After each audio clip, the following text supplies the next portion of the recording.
Hey, I'm Chance Jacobson. I own CNN Firewood and Tree Removal.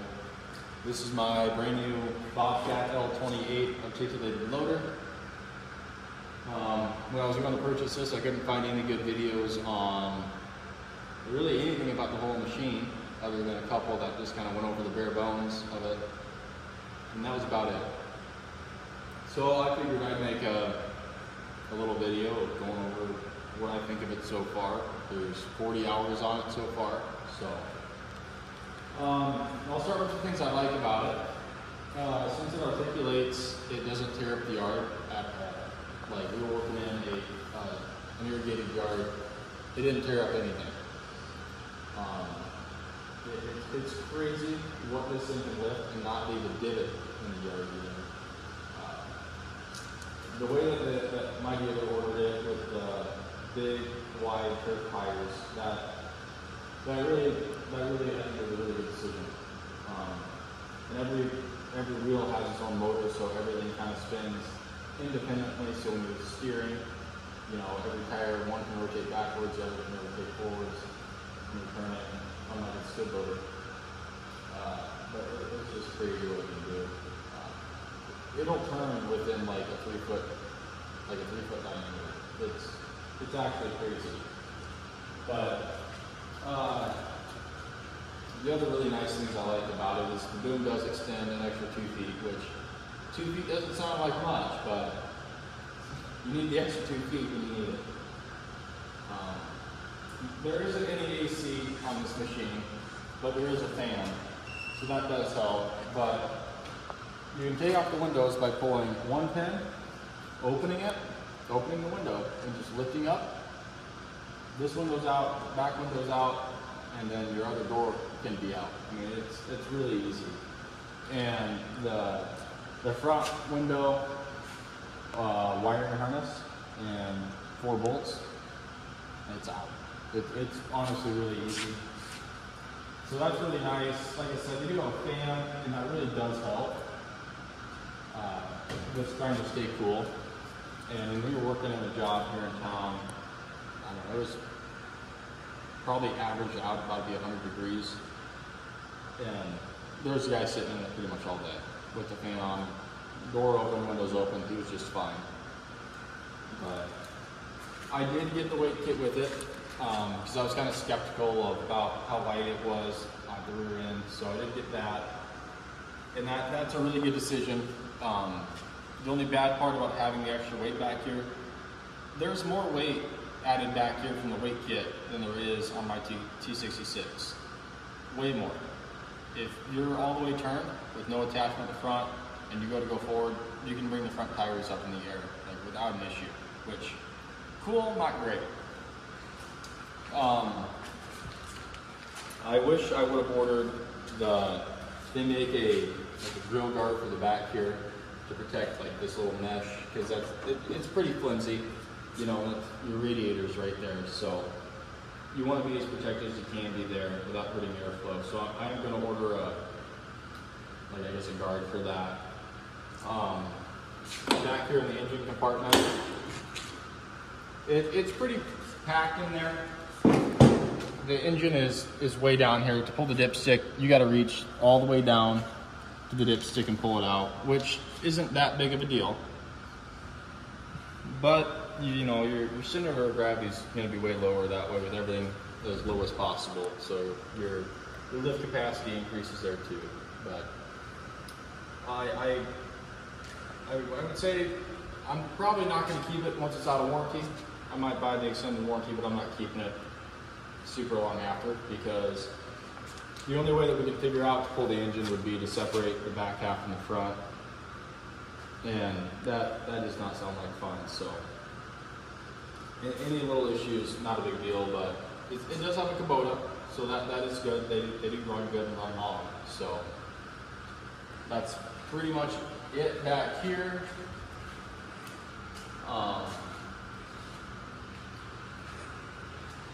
The door, I mean, it's a door, it works.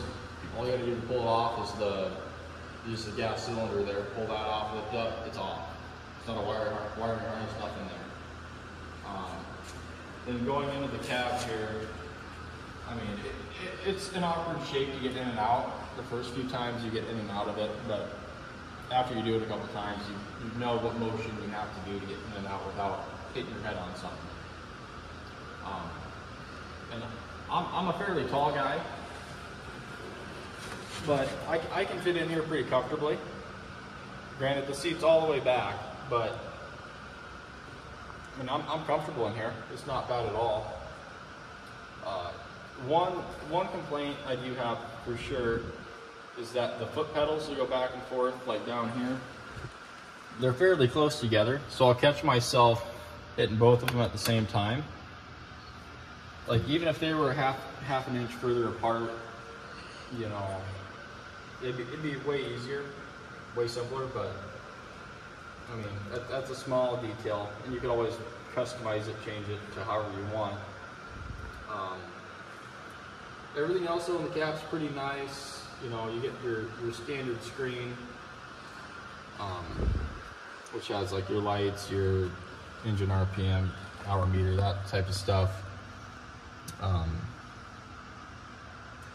Throttle isn't a knob, it's actually just a lever, which, I mean, all reality, that's just fine. It's just your throttle. You want it revved up anyway, just because it's a hydrostat.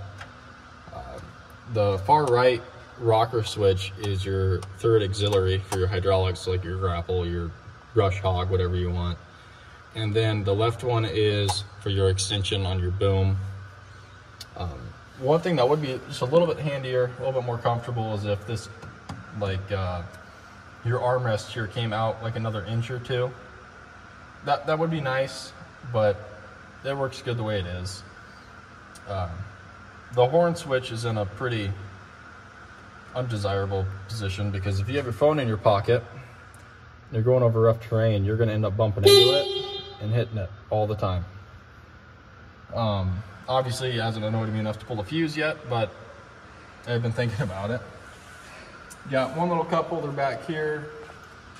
You have a aux cord port and then a cigarette lighter, which Bluetooth transmitter, you know, listen to your tunes or whatever. Other than that, in here is pretty generic, pretty simple. I mean, it's just simple. That simple is easy, easy is simple. So not a whole lot that can really go wrong in here. And from everything that I've seen in here, everything's waterproof. So what can really go wrong with it, you know? Like I said, the boom extends an extra 2 feet, which is really handy. What's kind of annoying is that these don't come with your hydraulic, or not your hydraulic, your electrical hookup. So you have to pay extra for your hydraulic hookup, which this is a 2024 model, and it has the 14 pin with only, what, 6 pins in there? Which that's annoying, because you can hook up to your regular size skid loader attachments. But like my stump grinder, that's got a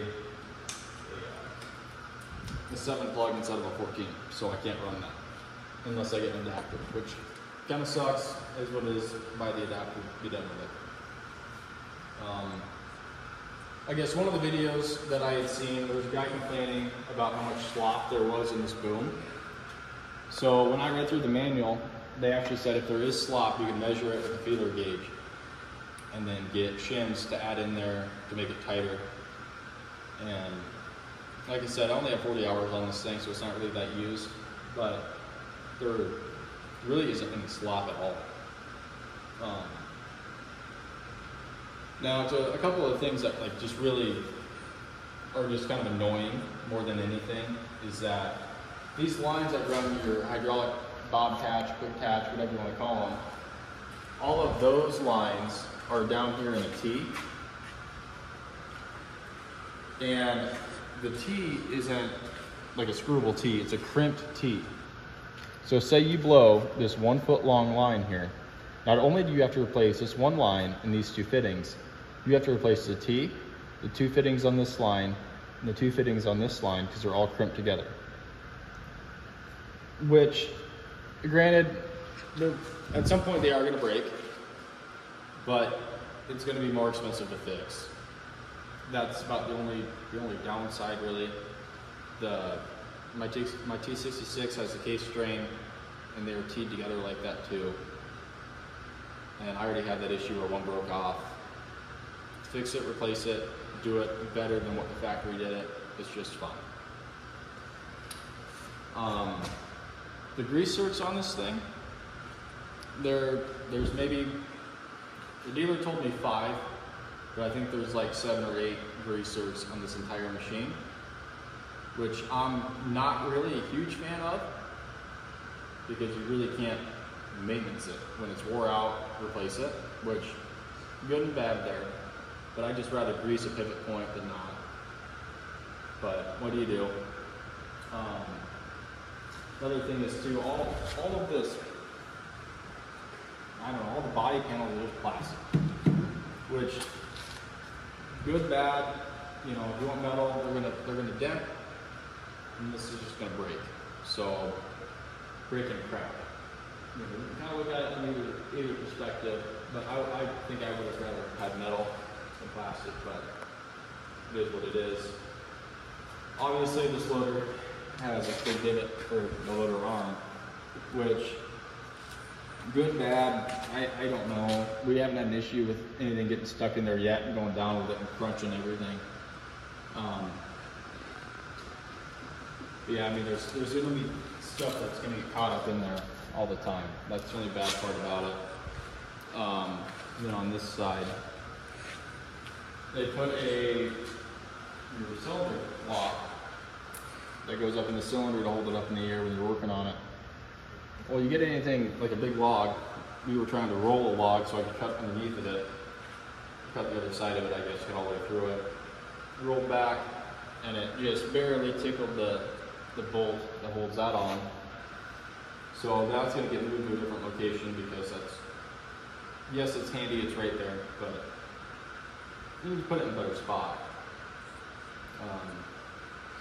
The tie downs, you got one up front here, you got 2 on the back on each side. Really good tie down spots, but to tie the arm down, it all depends on what attachment you got. I mean, it hasn't been horrible for us yet, but a few times we've had to tie it down. It's kind of a pain, not horrible. You can option for the road light kit. I didn't, because we're not really going to be running this machine at night, so the factory lights that they have on, they're going to work just fine, and they are bright. But I guess one other thing, in order to transport it, obviously you should have a chain down. If you don't, you're supposed to put the this block in here. So you take these little nuts off here, and you put them down where it articulates between, down in here into this hole, nut hole, and you pin it in there so it can't articulate and basically just cause wear for the most part. But I mean, that is kind of what it is. Put it in there if you're going a long ways without chaining it down, I guess. But chain it down, it shouldn't move. But as of right now, I'm really happy with it. I haven't had really any big complaints. So yeah, that's kind of it as of right now, as it sits with 40 hours on it. But as it, you know, hits 500, 1,000 hours, I guess we'll do another video and kind of go over it again and see what it's looking like then. So, all right, thanks for watching. Bye.